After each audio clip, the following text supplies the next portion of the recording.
The New York Jets defense. The Jets intercepted Jalen Hurts 3 times and upset the previously undefeated Eagles. Did you hear that? That's the sound of Mercury Morris popping champagne as the last undefeated team in the NFL falls. What are your thoughts about the Jets defense, the Eagles, all of that coming out of that game? Well, first of all, do they even there was a time I feel like growing up where they would make a big deal out of it. I feel like no one even mentions it. I don't know that anyone's going to say anything about it going this week. Like Mercury's going to do it. But Are they going to mention it on any other telecast besides this? Well, I guess this isn't a telecast, broadcast besides this one. They will. It kind of feels like one of those things where like they would have made an NFT of them popping the champagne bottles, and so they sold the rights to it a couple years ago. Yeah, I'm sure Mercury Morris is hot on these NFT markets, him and the rest of the 72 Dolphins. But what I learned from this game is a little bit of hope goes a long way, because I felt like we were concerned about the Jets maybe 3-4 weeks ago. We were like, the Jets might implode. All these really talented defensive players, talented young offensive players are having a hard time being plunged back into the world of Zach Wilson as our quarterback. Zach did not win against the Chiefs, but he did enough to give this team hope, and then they won the next week.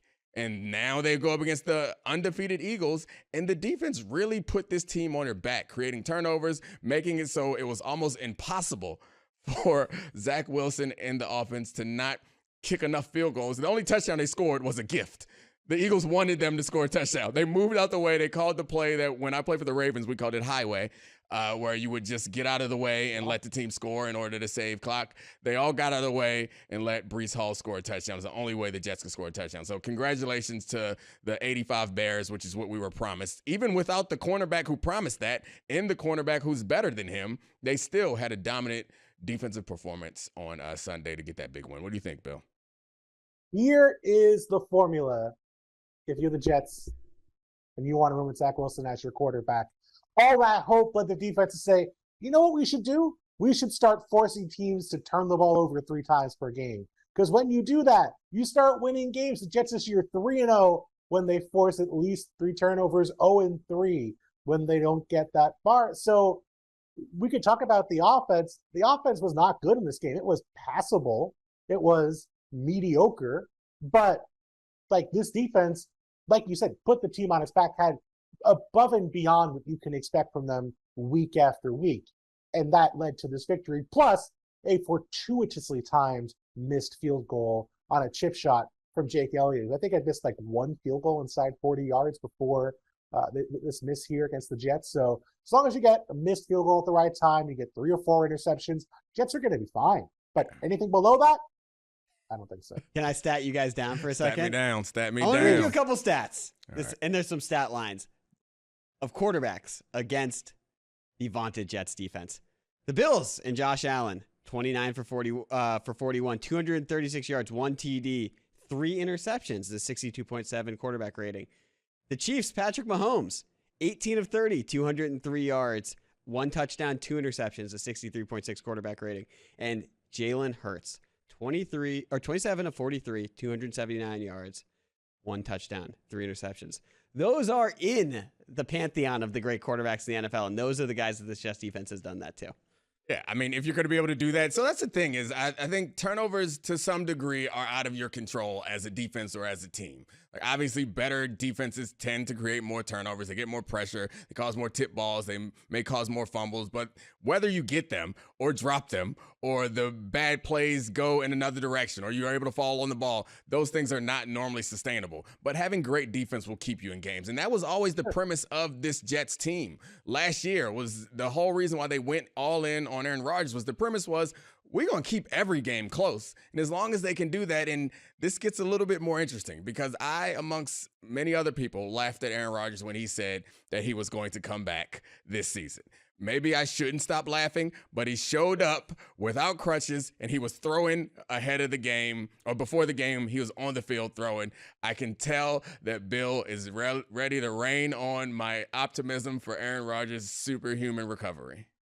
No, because here's the thing. Let's say Aaron Rodgers does come back and he's like 60% and he's bad. You just built yourself an Aaron Rodgers, Zach Wilson quarterback controversy. The world, I understand morning television, Dominique. You are, Get Up does need that, and I respect that. But I don't need to sit 6 months talking about that. You don't need that in your life. I don't want to have that conversation with my family.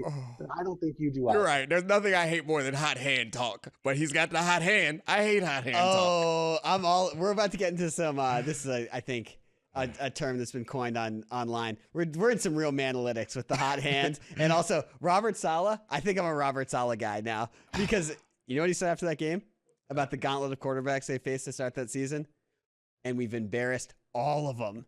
He's gone after all of them. Mahomes, Allen, Hurts. Honestly, I'm adding Rodney Harrison to the list. That's another quarterback. This guy has galvanized this team around the fact that he will not quit Zach Wilson. Robert Salah is one of those guys that's so fun to be when he's on top.